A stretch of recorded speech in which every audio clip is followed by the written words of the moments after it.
নমস্কার বন্ধুরা।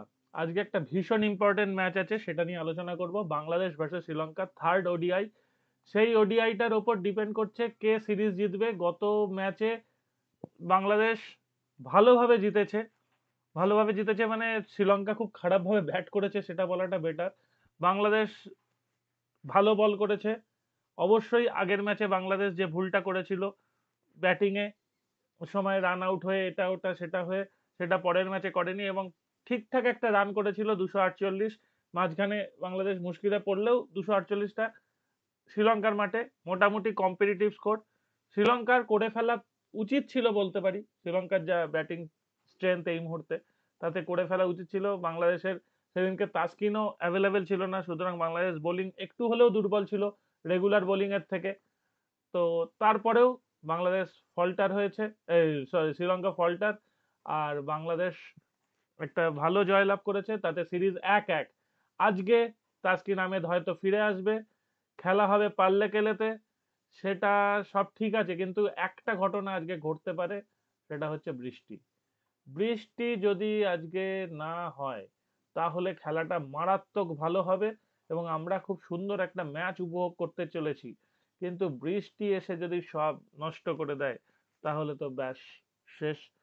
তো আমরা এক্সপেক্ট করব যে বৃষ্টি না হোক এবং একটা পুরো 50 ওভারের ম্যাচ আমরা দেখতে চাই। সেটা হলে তো সত্যি মনটা ভালো হয়ে যাবে এবং যেই জিতুক, শ্রীলঙ্কা জেতার চান্স একটু বেশি। বাংলাদেশ একদম ফেলে দেওয়া যাচ্ছে না, কারণ শ্রীলঙ্কা এই মুহূর্তে খুবই খারাপ ছন্দে আছে। ঠিক আছে,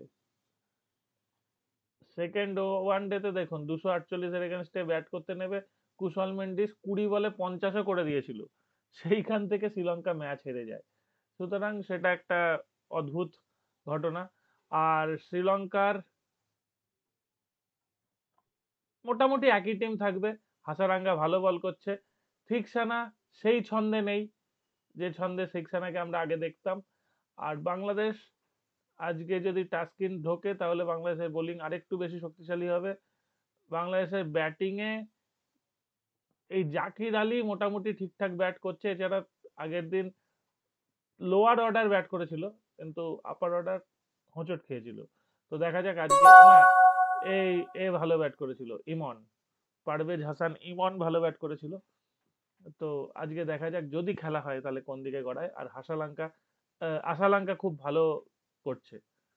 তো আমার ধারণা শ্রীলঙ্কার চান্স 70%, বাংলাদেশের চান্স 30%।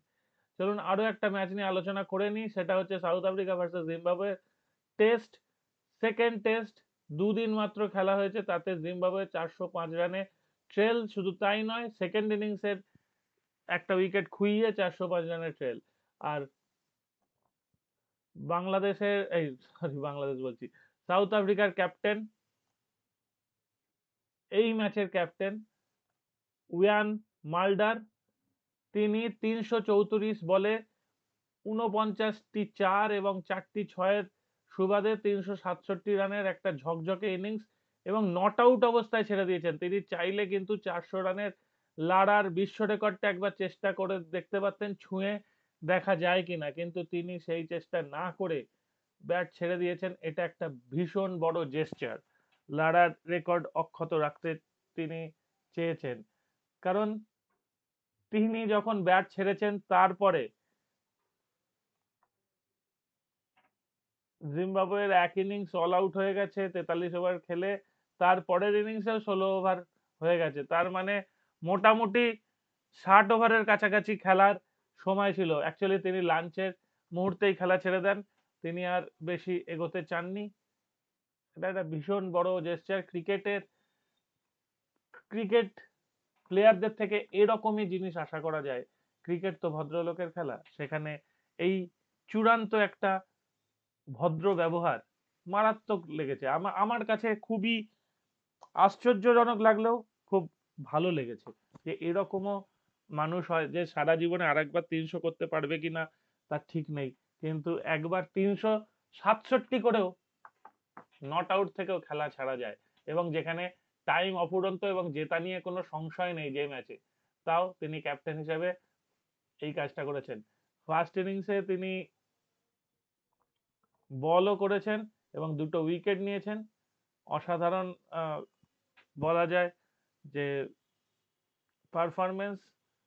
অলরাউন্ডার হিসেবে 400 তিনি ছুঁতে চাননি, হতে পারে ব্যাটসম্যান লড়ার রেকর্ডটা অক্ষত রেখেছেন। ভালো লেগেছে। তো সবাই জানাবেন তার এই কর্মটা কেমন লেগেছে। আর আজকে বাংলাদেশ আর শ্রীলঙ্কার খেলাটা হলে ভালো লাগবে, সেটা নিয়ে আলোচনা করলাম। টাটা, ভালো থাকবেন।